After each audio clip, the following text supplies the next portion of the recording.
Բարև ձեզ, Ստեփան Գրիգորյան YouTube-յան ալիքի մասնակիցներ։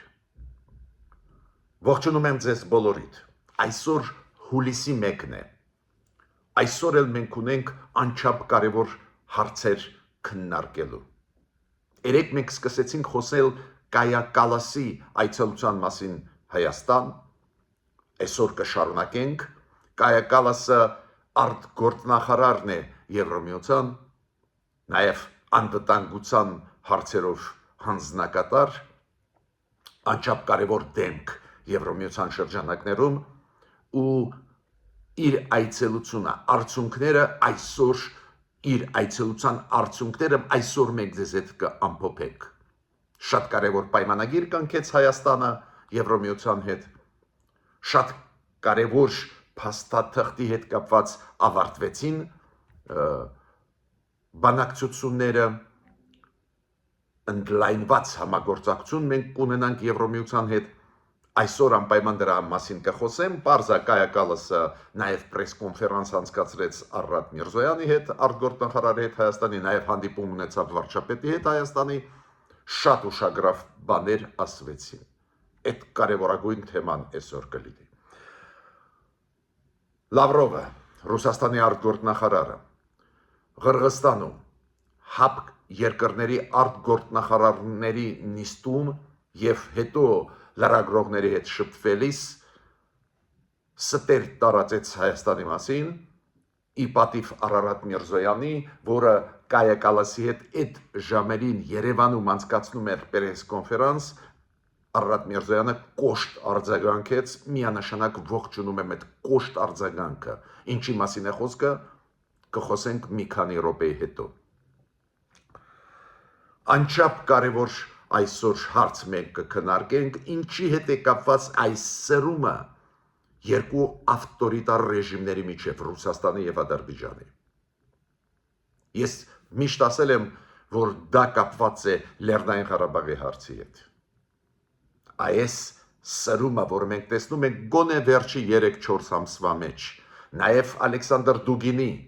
գլխավոր եվրասիական այս գաղափարախոսական եվրասիական ինտեգրացիայի գաղափարախոսության գլխավոր դեմքը Պուտինի թիմում ինքը ելույթ ունեցավ ու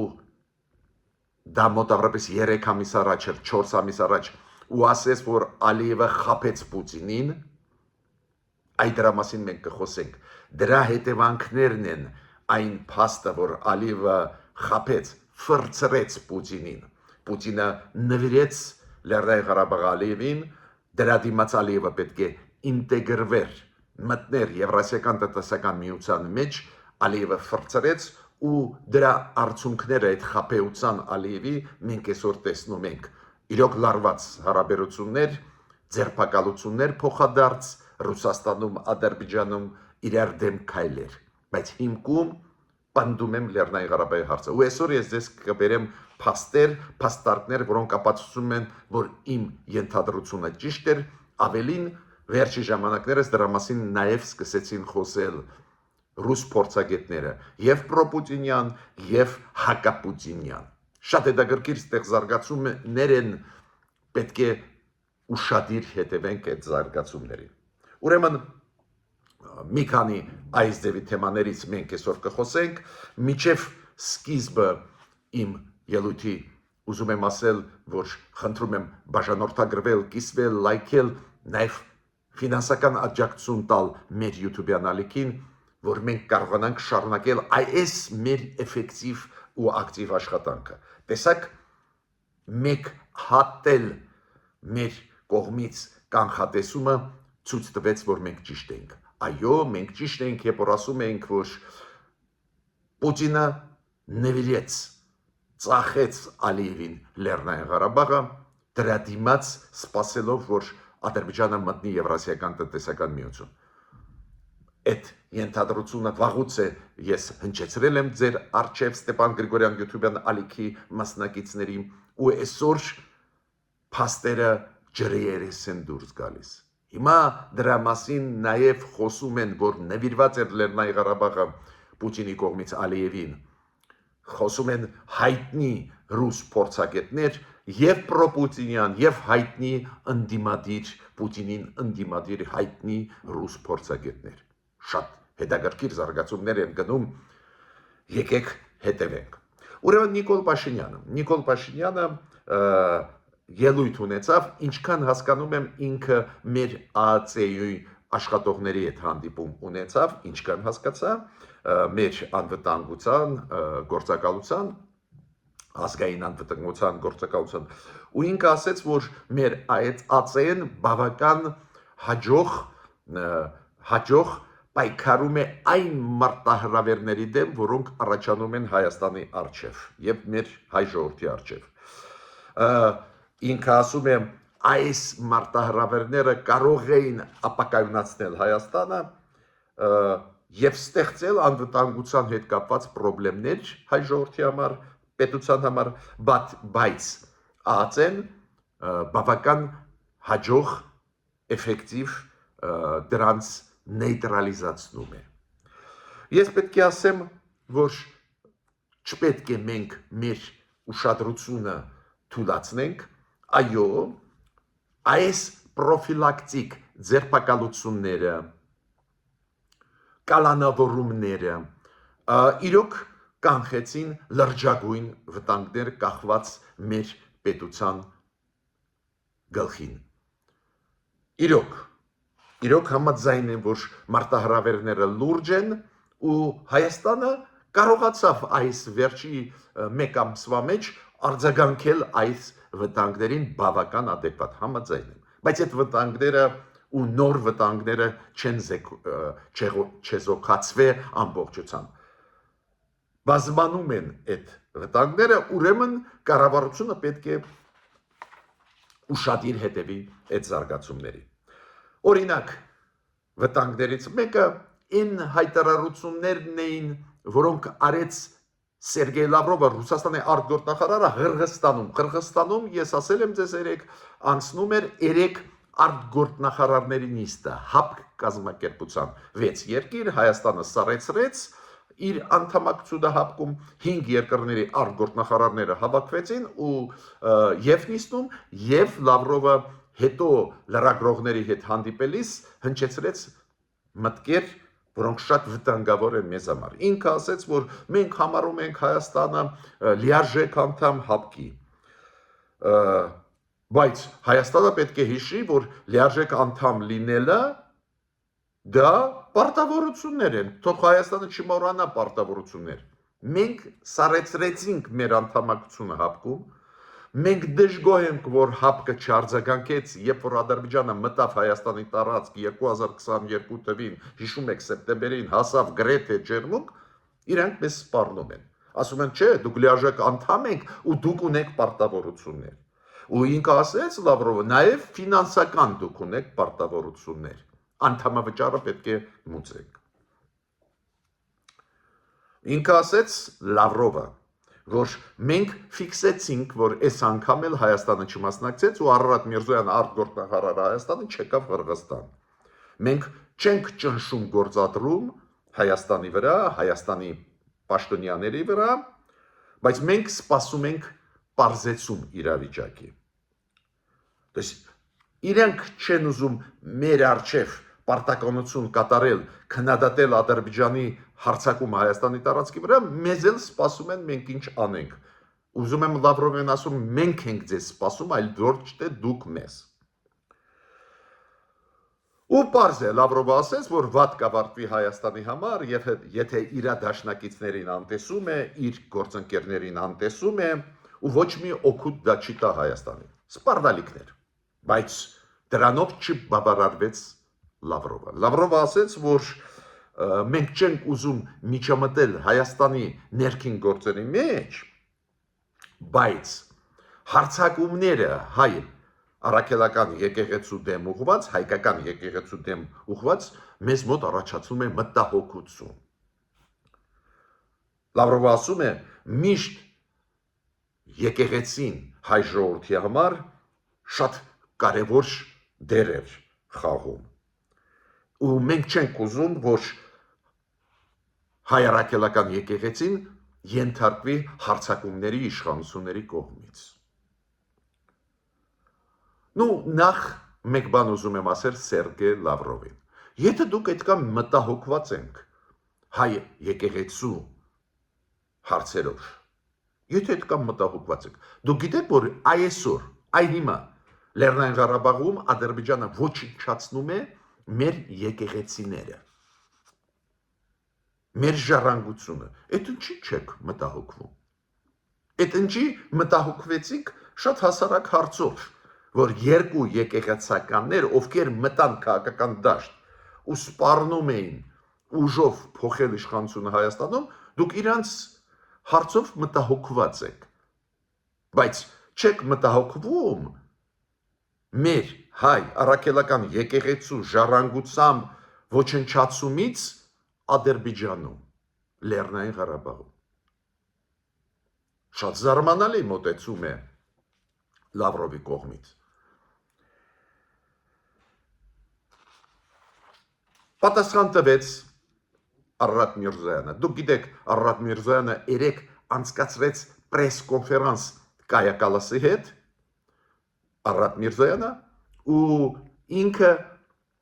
պատասխանեց Լավրովին։ Ինքը ասաց, որ Լավրովը սխալ ինֆորմացիայով է շարժվում ու իր ինֆորմացիան սխալ է։ Ոչ մի պայքար եկեղեցու դեմ Հայաստանում չի գնում։ Ու համաձայն եմ Արարատ Միրզոյանին։ Իրոք պայքար գնում է իշխանության, պայքար գնում է Հայաստանի իշխանությունների կողմից առանձին եկեղեցականների դեմ, ում հայտարարությունները լիքը հարցեր առաջացրեցին։ Բռնի ուժով փոխել իշխանությունը Հայաստանում, կոշտ քայլերով գնալ, պարզ է, այո, իշխանության մոտ առաջացան հարցեր ու երկուսը այդ եկեղեցականներից հիմա ձերբակալված են, ավելի ճիշտ կալանավորված են դատարանի որոշումով։ Ուրեմն շատ ճիշտ պատասխանեց Արարատ Միրզոյանը, որ ոչ մի պայքար իշխանությունների կողմից Հայաստանում եկեղեցու դեմ չի գնում։ Առանձին եկեղեցականների դեմ այո գնում է։ Արարատ Միրզոյանը նաև ասաց, որ պետք չի միջամտել Հայաստանի ներքին գործերի մեջ, ասաց Արարատ Միրզոյանը պատասխանելով Լավրովի ասածին։ Ու Արարատ Միրզոյանը ասաց, ավելի լավ է, որ Լավրովը չմիջամտի Հայաստանի ներքին գործերի մեջ։ Ավելին Արարատ Միրզոյանը ասաց, որ պատգամավորները Ռուսաստանի լրատվամիջոցները այդ պրոպագանդիստական ավելի հարգանքով պետք է մեծ վերաբերվեն հայ ժողովրդի նկատմամբ, Հայաստանի սուվերենության նկատմամբ ու այլևս չմիջամտեն ներքին գործերի մեջ։ Իդեպ ասեմ ձեզ, միջև Լավրովի ասածը մի օր առաջ ամսի հունիսի 29-ին նաև Պեսկովը պրեսկարտուղարը Պուտինի նույն բարերով ասեց, որ մենք մտահոգված ենք, որ Հայաստանի եկեղեցու դեմ գնում է արշավ Հայաստանի կառավարության կողմից։ Ուրեմն թող ստերը իրանց նարատիվները չտարածեն։ Իրոք լարված է վիճակը, հարաբերություններ վարչապետ կաթողիկոս Գարեգին II, իրոք լարված է, մեծ գաղտնիք չի, բայց թող չխառնեն այս լարվածությունը վերաբերմունքի մեր եկեղեցու նկատմամբ։ Մեր եկեղեցու նկատմամբ ոչ միայն մեր կառավարության, նաև մեզ բոլորիս առանց բացառությամբ, եւ Սփյուռքայությունում, եւ Հայաստանի Հանրապետությունում մեր եկեղեցու նկատմամբ միշտ հարգանք կա, խորը հարգանք կա։ Ուրեմն խոսքը գնում է առանձին եկեղեցականների, ովքեր մտան քաղաքական դաշտ, սկսեցին սպառնալից հայտարարություններ անել, հիմա կալանավորված են։ Բայց Ռուսաստանը ակնհայտ է այդ process-ի թիկունքում է։ Իր ագենտուրայի միջոցով փորձում է ստեղ ապակայնացնել երկիրը։ Բարեբախտաբար մեր իշխանությունները սկսեցին հասկանալ, որ հիբրիդային պատերազմ է գնում ու արձագանքում են։ Հիմա շատ կարևոր այցելության մասին խոսենք։ Մենք երեք խոսացել ենք մասամբ, բայց երեք մեր ելույթից հետո, եթերից հետո եղել են երկու կարևորագույն հանդիպումներ Կայա Կալասի արտգործնախարարի Եվրոմիության Նիկոլ Փաշինյանի հետ եւ Արարատ Միրզոյանի հետ։ Արարատ Միրզոյանի հետ նաեւ իրենք անցկացրեցին հետո պրես-կոնֆերանս։ Ու գլխավոր մեսիջները Եվրոմիության, ես պետք է ասեմ, շատ կարևոր, որ Եվրոմիությունը աջակցում Կայա Կալասի մեսիջներից եմ ուզում թվարկել, որ Եվրոմիությունը աջակցում է Հայաստանի բիզնեսի զարգացման 270 միլիոնանոց եվրոյի կարգի ծրագիրը բիզնեսի համար Հայաստանի իրականացնում աջակցելու, որ բիզնեսը զարգանա Հայաստանում։ Եվրոմիությունը միանշանակ աջակցում է Կայա Կալասը ասեց ու կաջակցի այն բարեփոխումներին, որոնք գնում են Հայաստանում։ Պարզ է իրանք Կայա Կալասը խոսեց մարդկային, միջմարտկային հարաբերությունների զարգացման, այդ կոնտեքստով նշեց վիզա լիբերալիզացիայի process-ը։ Պարզ է, որ խոսքը գնաց նաև այն ծրագրի մասին, որը Եվրոմիությունը սկսեց Հայաստանի հետ անցած տարի, դուք գիտեք, այդ եվրոպական խաղաղության հիմնադրամի հետ համագործակցությունը, ստեղ կան պրոբլեմ այս տարի, երկրներից մեկը շատ հավանական է, որ դա Հունգարիան է, դեռ համաձայնություն չի տալիս, որ երկրորդ տարի, այս տարի շարունակվի այդ ծրագիրը, բայց Կայա Կալասը ասեց մենք աշխատում ենք այդ ուղղությամբ ու դուք գիտեք Հունգարիայի գլխավոր առարկությունը կապված է նրա հետ, որ Ադրբեջանի հետ էլ աշխատեք, ինչ որ մի ծրագիր Ադրբեջանի հետ էլ արեք, նույն գումարի, որը դուք այդ եվրոպական խաղաղության պայմանագրի շրջանակներում ուզում եք տալ Հայաստանի։ Շատ կարևոր պայմանագիր կնքվեց Եվրոմիություն Հայաստան, ստորագրեցին Կայա Կալասը ու Արարատ Միրզոյանը կապված ճգնաժամային իրավիճակների հետ։ Կառավարում ճգնաժամերի իրավիճակների հետ կապված։ Նու ինչքան կարևոր է դա Հայաստանի համար, ես չէ որ պետք է բացատրեմ, դուք հասկանում եք, ցանկացած զարգացում կարող է լինել, կարող են հարձակումներ մեր վրա լինեն, կարող է ճգնաժամ հիբրիդային պատերազմի պատճառով լինի, կարող են լինել ճգնաժամային իրավիճակներ բնական աղետների հետ կապված։ Ուրեմն այս ոլորտը անչափ կարևոր է Հայաստանի համար ու ստեղ ստորագրվեց պայմանագիր։ Ավելին ձեզ ասեմ, այդ շրջանակներում պայմանագրի ստորագրված ճգնաժամային իրավիճակների կառավարման հետ կապված Եվրոմիության մենք կարող ենք ուղարկել մեր դիտորդներին Եվրոմիության այլ տեղերում իրականացվող դիտորդական առաքելությունների մեջ։ Իդեպ ասեմ ձեզ Կայա Կալասը դիտորդական առաքելություն գնաց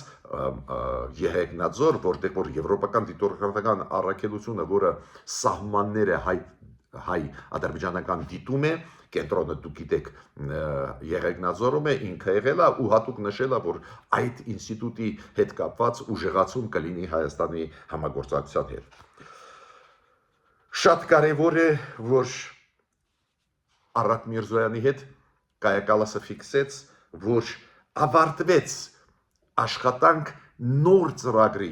նոր օրակարգի հետ կապված, ինչի մասին ես ձեզ խոսացել եմ, քանի որ այդ շրջանակներում մեզ հաճախ հրավիրում են եւ եվրոպացիք, եւ մեր կառավարությունը ու մենք գիտենք առաջընթացը այդ նոր գործընկերության ծրագրի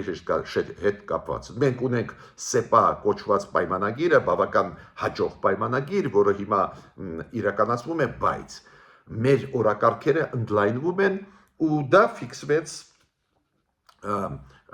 Կայա Կալասի եւ Արարատ Միրզոյանի կողմից, որ այս փաստաթուղթը, որը ընդլայնում է մեր համագործակցությունը,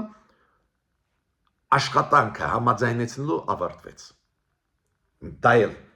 լրջագույն առաջընթաց մեր գործերի մեջ։ Նու պարզ է Կայա Կալասը ասեց, որ մենք աջակցում ենք Հայաստանին այս խաղաղության օրակարգը առաջ տանելու ու մեր աշխատանքը Հայաստանի հետ հիմնված է տարածքային ամբողջականության, սուվերենության հարգանքի հիման վրա, այդ ամեն ինչը շատ կարևոր է։ Ես առաջի հերթին Կայա Կալասի ասածը ասեցի, էսա մեզ կարևոր, պարզ է Արարատ Միրզոյանը շատ adekvat բաներ ասեց, պարզ է համագործակցությունը շատ լավն է գնում, ես ուզում եմ Արարատ Միրզոյանից գումարել ձեզ ասածը, որ Արարատ Միրզոյանը ասեց, որ մենք օրենք ընդունեցինք, որ եվրոինտեգրացիան դա պետական քաղաքականություն է, դա էլ շատ կարևոր է, որ ասեց Արարատ Միրզոյանը, բայց Կայա Կալասը նաև շատ կարևոր բան գումարեց իր ասածների մեջ, երբ որ հանդիպել է Նիկոլ Փաշինյանի հետ, վարչապետի հետ։ Ինքը կրկնեց այդ բոլոր դրույթները, որ Հայաստանը եւ Եվրամիությունը շատ ու շատ ավելի մոտ են այսօր իրար հետ, քան թե կար նախկինում, ասեց, որ բոլոր ոլորտներում կուժեղացնենք, Կայա Կալասը ասեց Նիկոլ Փաշինյանին, մեր համագործակցությունը, մենք պատրաստ ենք, ռեֆորմ կաջակցենք, այս շատ ու շատ թեզեր, որ ինքը ասեց Արարատ Միրզոյանի հետ պրեսկոնֆերանսում կրկնեց Կայա Կալասը, բայց ասեց մի դրույթ անչափ կարևոր։ Կայա Կալասը հիշեցրեց ապրիլի 5-ի 2024-ի հայտարարությունը, որը արել են, հիշում եք, Եվրամիությունը, Հայաստանը եւ Միացյալ Նահանգները ներկայացնում էր, հիշում եք, Բլինկենը նախկին պետքարտուղար, որ իրանք արել են համատեղ հայտարարություն Միացյալ Նահանգներ, Հայաստան, Եվրամիություն։ Ինքը հիշեցրեց դրա մասին ու ասեց, այդ հայտարարությունից հետո հարաբերությունները Հայաստանի, Եվրամիության եւ Միացյալ Նահանգների տեղափոխվեցին ռազմավարական դաշտ։ Անչափ կարևոր էր, որ ինքը ասեց, չէ, մենք հիշում ենք այդ հայտարարությունը, որը արված էր ապրիլի 5-ին Բրյուսելում Նիկոլ Փաշինյանի նախկին պետքարտուղար Միացյալ Նահանգների պարոն Բլինկենի եւ նախկին արտգործնախարարի կողմից Եվրամիության արեց համատեղ հայտարարություն, որ Արևմուտքի հետ Հայաստանը սկսում է ռազմավարական համագործակցություն ու Կայա Կալասը, որը նոր նշանակված արտգործնախարարն է, հաստատում է շարունակությունը այդ փաստաթղթի այդ հայտարարության։ Կարևոր այցելություն էր, կարևոր մեսիջներ են, կոնկրետ ծրագրեր, կոնկրետ ֆինանսավորում, կոնկրետ ոլորտներում, ինչը շատ է պետք Հայաստանին։ Հիմա ես ուզում եմ անցնել կարևորագույն այսօրվա հարցին։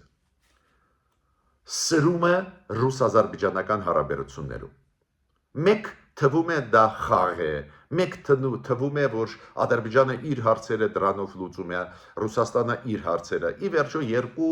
ավտորիտար ռեժիմներ իրար տալիս են, իրար փնովում են, բայց process-ը լուրջ է։ Հիմքում ինչ է դրված։ Վաղուց է սկսվեց մոտավորապես մի կես տարի է, որ սկսվեցին խնդիրները Ադրբեջանի եւ Ռուսաստանի միջեւ, հիշում եք խոցված քաղաքացիական ինքնաթիռը Ռուսաստանի օդում, Ադրբեջանի ինքնաթիռը, մեծ աղմուկ Ալիևը բարձրացրեց, հետո հիշում եք ինչ որ ձերբակալություններ են,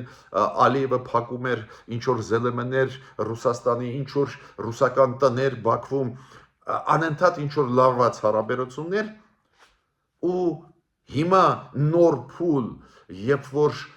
Ռուսաստանի հատուկ ծառայությունները եւ հատուկ ջոկատայինները եւ ոստիկանները եւ իրանց ՖՍԲ-ի զորքերը Եկատերինբուրգում, ավելի ուշ Վոլգոգրադում հարձակումներ էին անում ադրբեջանցիների դեմ ուղված, ասելով, որ դրանք կրիմինալ խմբեր են։ Ես չգիտեմ, դա կրիմինալ խմբեր էին, դա սովորական մարդիկ էին, առևտրական էին, չգիտեմ, խուլիգաններ էին, չեմ կարող ասել, բայց դաժանաբար վերաբերմունք մեծ աղմուկ նաև բարձրացավ Ադրբեջանում, խոսքը գնում է վերջի 3-4 օրվա մասին, դու գիտեք Ադրբեջանը հայտարարեց, որ իրենց պատգամավորները պաշտոնական այցով պետք է գնային Մոսկվա, հանդիպեին ռուս պատգամավորների հետ Պետդումայի, չեղյալ համարեցին, Ադրբեջանը դադարեցրեց մշակույթի օրերը, որոնք անցնում էին ռուսական մշակույթի օրերը Ադրբեջանում, դադարեցրեց դա, Ադրբեջանի արտգործնախարարությունը խստիվ քննադատեց Ռուսաստանին, Ռուսաստանը իր կողմից քայլեր է անում, Ռուսաստանի արտգործնախարարություն հրավիրեցին Ադրբեջանի դեսպանին տեղը դրեցին, ինչ որ այդպես լարված իրավիճակ։ Ադրբեջանում 3 բռնեցին 3 լրագրողներին, 2 լրագրողը Sputnik Ադրբեջան լրագրողներ են, իրենց բռնեցին ու մեղադրում են, որ իրանք FSB-ի ագենտներ են ու Ադրբեջանում ուզում էին երկիրը ապակայունացնել, էլի երրորդ լրագրող Ռուսաստանի այլ ԶԼՄ-ների 3 ձերբակալվեց Բաքվում։ Ուրեմն մենք տեսնում ենք լուրջ process-ներ։ Մարիա Զախարովա 3 ելույթ ունեցավ ու ասեց, որ իրանց լրագրողների մոտ չեն թողնում դատապաշտպաններին, բողոք արտահայտեց Ադրբեջանի կառավարության գործունեության հետ կապված։ Պեսկովը արձագանքեց, ինքը ասում է մենք ցավում ենք, որ այդպես վատանում են հարաբերությունները Ադրբեջան-Ռուսաստան։ Բայց գլխավորը հասկանալն է, հիմքում ինչ է, ի վերջո երկու ռեժիմները, եւ Ալիևի եւ Ռուսաստանի դաժան ռեժիմներ են, հակամարտկային քայլեր են անում, իրենց ներսում ոտնահարում են իրենց քաղաքացիների իրավունքները massայական, ու չգիտես ինչու ստեղ մեծ աղմուկ, այդ ինչա, որ մի քանի ադրբեջանցի ձերբակալվեց, Ադրբեջանում մի քանի լրագրող ռուսական ձերբակալվեց, Ռուսաստանի կառավարությունը զայրացած է։ Այս ինչ process է։ Ու ես պնդում եմ, որ նախկինում էլ ես ճիշտ էի վերլուծում, ես ասում եի դա կապված է Լեռնային Ղարաբաղի հարցի հետ։ Հիմքում Լեռնային Ղարաբաղի հարցն է։ Ինչու՞մ է գործը։ Ու հիմա պարզվում է, որ մեր այն ժամանակվա վերլուծությունը 3, 4, 5 ամս առաջվա, երբ որ նոր սկսվեցին խնդիրները հայ-ռուսական, որ դա կապված է ինչի հետ։ Կներեք, ոչ թե հայ-ռուսական, այլ ադրբեջանա-ռուսական, այդ նոր լարվածությունը ինչի հետ է կապված։ Կապված է շատ հասարակ բանի հետ, Լեռնային Ղարաբաղի հարցի հետ։ Պուտինը նվիրեց Լեռնային Ղարաբաղը Ադրբեջանին, դրա փոխարեն Ալիևը խոստում տվեց մտնել Եվրասիական տնտեսական միություն։ Ժամանակը եկավ խոստումը կատարել։ Ավելին Պուտինը ավելին արեց Ալիևին։ Ալիևը չէր երազում, որ կարելի է հանել հայերին Լեռնային Ղարաբաղից։ Պարզ է, Ալիևը այլ մեթոդներ էլ օգտագործում էր, ոչ միայն քաղաքական շահագրգռվածություն Պուտինին տալիս էր, նաև կաշառք, խավիարի քաղաքականություն, այդպես ձևակերպեմ, բոլորս գիտենք, Պուտինի գլխավոր դեմքերը դա ուժային կառույցների ղեկավարներն են, պաշտպանության նախարար, հատուկ ծառայություն, FSB, բոլորին Ադրբեջանը լավ էլ նայում էր, այդ կոչվում է խավիարային քաղաքականություն։ Պարզ այդ բոլոր գործոնները աշխատեցին, որ Պուտինը լուծեց Լեռնային Ղարաբաղի հարցը ի օգուտ Ադրբեջանի։ Հիմա Պուտինը սպասում է, ավանսով նվիրեց Լեռնային Ղարաբաղը Ադրբեջանին, հիմա Պուտինը սպասում է, որ Ալիևը մտնի Եվրասիական տնտեսական միություն։ Պարզ է, Ալիևը խաբեց Պուտինին, մենք գիտեինք, մենք զգուշացնում էինք, ու հիմա Պուտինը ծանրագույն վիճակում է։ Հիմա իրեն ասում են ես հիմա անդիմադիրների մասին չեմ խոսում, իր կողմնակիցները, իր թիմի անդամները խաբեցին ձեզ, դու հանձնեցիր Լեռնային Ղարաբաղը Ադրբեջանին, Ալիևը աչ ու ձախ գոռում է, որ ինքը գրավեց, ոնց ինքը ասում է, ազատագրեց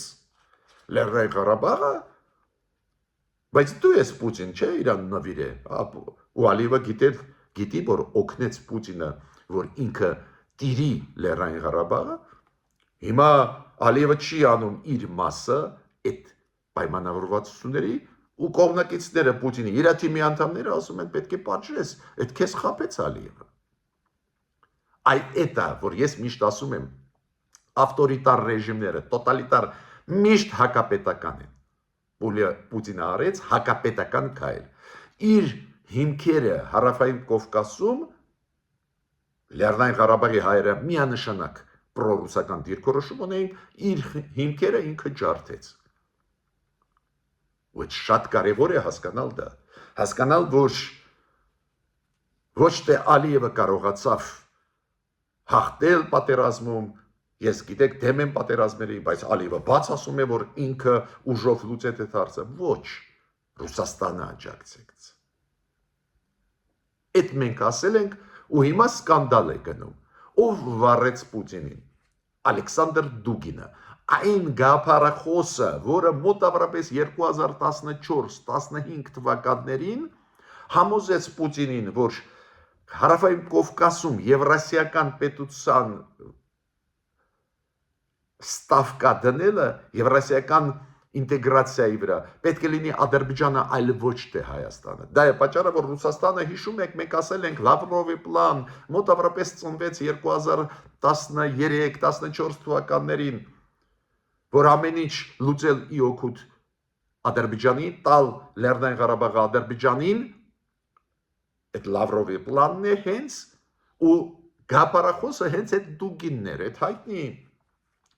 Եվրասիական ինտեգրացիայի կողմնակիցը, Եվրասիականի կողմնակիցը, այո, Պուտինը ուժեղ իր ազդեցության տակ է նաև հիմա, ու այդ Դուգինը այն ժամանակ համոզեց, որ պետք է լուծել Ղարաբաղի հարցը ի օգուտ Ադրբեջանի, հիմա ինքը իրոք հավատում էր, որ Ադրբեջանը չի խաբի, իրոք խավիարը ինքը սիրող մարդ է, խավիարը ուտելու սիրող մարդ, դժվարանում եմ ասել, բայց ինքն էլ գաղափարախոսը ու մոտավորապես կես տարի առաջ Դուգինը աղազանգեց ու ասեց Պուտինին, որ ու ելույթ ունեցավ, որ Ադրբեջանը խաբում է։ Ալիևը չի գնում Եվրասիական տնտեսական միություն, հակառակը Եվրասիականի կողմնակիցներին Ադրբեջանում հիմա ձերբակալում է ու աղազանգեց, ասեց, որ ձեզ խաբում են։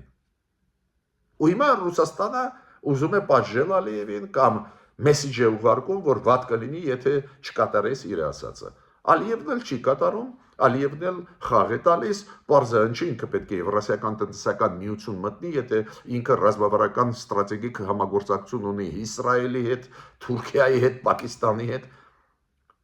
խաբեցին Պուտինին։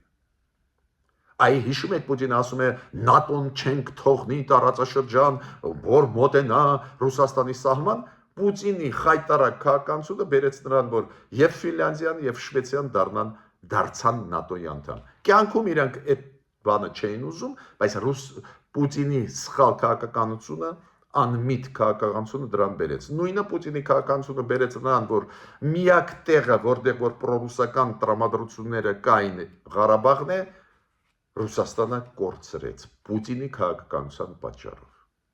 Դա շատ կարևոր է դա հասկանալ։ Դու գիտեք, որ հիմա Ադրբեջանը սպառնում է Ռուսաստանին, որ Թուրքիայի ռազմաբազան կբերի կդնի Ադրբեջանում։ Այ հիմա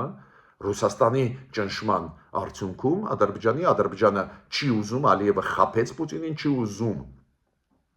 մտնել Եվրասիական տնտեսական միություն, հիմա Ադրբեջանը շանտաժանում է Ռուսաստանի, որ ՆԱՏՕ-ի բազան, ավելի ճիշտ Թուրքիայի բազան կբերի, Թուրքիան էլ ՆԱՏՕ-ի անդամ է։ Էսա Պուտինի խայտարակ քաղաքականության հետևանքները։ Ափսոս, որ մենք տուժեցինք, ափսոս, որ մենք չհասկացանք, որ ժամանակին պետք է հեռանայինք Ռուսաստանից, ափսոս։ Ու նույն ուժերը, ում սխալների պատճառով, քաղաքական ուժերը Հայաստանի ներսում, պրոռուսական, ում սխալների պատճառով, պրոռուսականության պատճառով մենք կորցրեցինք Լեռնային Ղարաբաղը, նուգոնե էս փուլում կորցրեցինք, նույն ուժերը հիմա պայքարում են Հայաստանի սուվերենության դեմ Հայաստանի ներսում։ Բարեբախտաբար իշխանությունները հասկացան դրա վտանգը, սկսեցին դիվերսիֆիկացնել մեր քաղաքականությունը։ Հենց Ռուսաստանի կատաղի պայքարը Նիկոլ Փաշինյանի իշխանության դեմ հենց դրա հետ է կապված, որ Ռուսաստանը հասկացավ, որ ֆրցրեց Ալիևը, հիմա ուզում է մի հատ էլ մեզ խաբել, որ չկորցնի հենարանը Հայաստանում, մինչդեռ մենք պարտավոր ենք պատժել Ռուսաստանին, որ Ռուսաստանը նվիրեց Ադրբեջանին Արցախը։ Բայց իմ այդ ասածը ես հիշեցնում եմ ձեզ մի պատճառով, կարևորագույն։ Ես ուշադիր հետևում եմ այս վերջի 3 օրը այդ սրված հարաբերություններ Ռուսաստան-Ադրբեջան խաղ չի, ինձ համար դա նշանակություն չունի։ Ինձ համար շատ կարևոր է ինչ են ասում այսօր զատուլինները, պրո-պուտինյան մարդիկ, ինչ են ասում այսօր հակապուտինյան մարդիկ, Պյանտկովսկին, Ֆեյգինը, այլ փորձագետներ, ովքեր անընդհատ քննադատում են Պուտինին։ Այս բևեռացված քաղաքական գործիչները, փորձագետները ռուսական ինչ են ասում։ Մի մասը ատում է Պուտինին, մի մասը Պուտինի կողմնակիցն է, բոլորը նույն միտքն են ասում։ Գիտեք, շատ հետաքրքիր ձևակերպում են։ Ասում են Պուտինը քաղում է իր քաղաքականության սխալ քաղաքականության արդյունքը։ Ինքը նվիրեց Ղարաբաղը Ալիևին, Ալիևը թռավ դեպի Թուրքիա։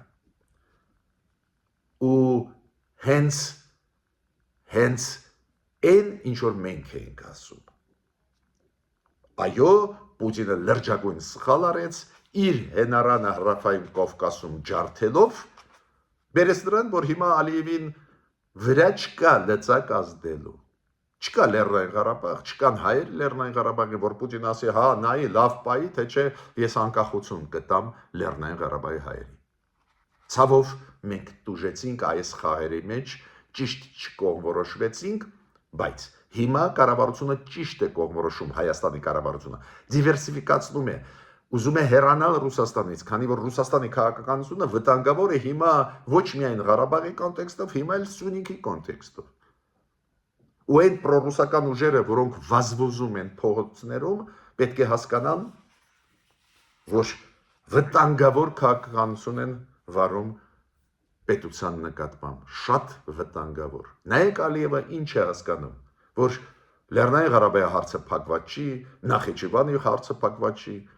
Մենք չենք բարձրացնում այդ հարցը, Հայաստանը շատ ճիշտ քաղաքականություն է վարում, մենք ռևանշի չենք ձգտում, մենք ուզում ենք խաղաղություն, ու ես ողջունում եմ այդ քաղաքականությունը, բայց Ալիևը անընդհատ խոսում է այդ թեմաներից, Լեռնային Ղարաբաղ, Ղարաբաղ ասում է եւ Նախիջևան։ Դուք գիտեք, որ Ալիևը ուզում է փոխել սահմանադրությունը Նախիջևանի ինչ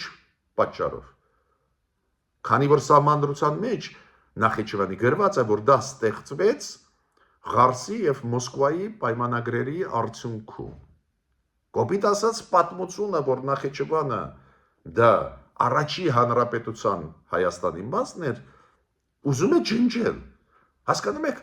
ինչ եմ ուզում ասել։ Ուզում եմ ասել, որ դիրքերը Ալիևի շատ թույլ են։ Ռուսաստանի սխալները ակնհայտ են, ու մենք պետք է մեր ճանապարհով գնանք, ուժեղացնենք անկախությունը, դիվերսիֆիկացնենք արտաքին քաղաքականությունը, ինչը փորձում է անել այս գործող իշխանությունը։ Ես ավարտեցի իմ ելույթը ու շատիր պետք է հետևենք այն զարգացումների, որոնք նաև գնում են Ռուսաստանի Ադրբեջանի միջև, քանի որ Ալիևը խաբեց Պուտինին, հետևանքներ կլինեն, բայց մենք մեր գործը պետք է անենք, ուժեղացնենք մեր սուվերենությունը։ Մինչ նոր հանդիպումներ։